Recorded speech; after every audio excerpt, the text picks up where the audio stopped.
เขาบอกว่าเขาเนี่ยมานั่งส้มสัตว์และไอหมอผีนี่เนี่ยมันก็มาใต้ห้าง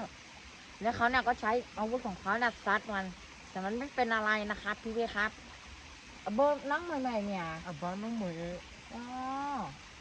มันน่าจะมีของดีจริงครับพี่ด้าครับเหมยเลยนี่ว่าเยอะมาเลยนี่ว่าอ่าไอหมอผีนี่ทำอะไรเขาเนี่ยทำหมอผีไม่ได้หมอผีก็ทำอะไรเขาไม่ได้นะครับเขาบอกอย่างนี้นะครับอืม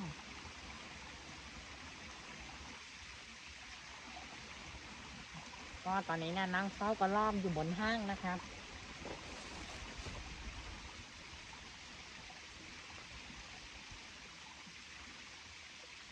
ไอ้ยานักข่าวไข่เสีย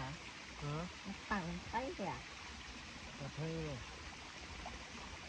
นักข่าวจองอยู่นักไข่อ่ะทางนั่นแหละข่าวอยู่นักไข่อ่ะมาถ่ายชนะ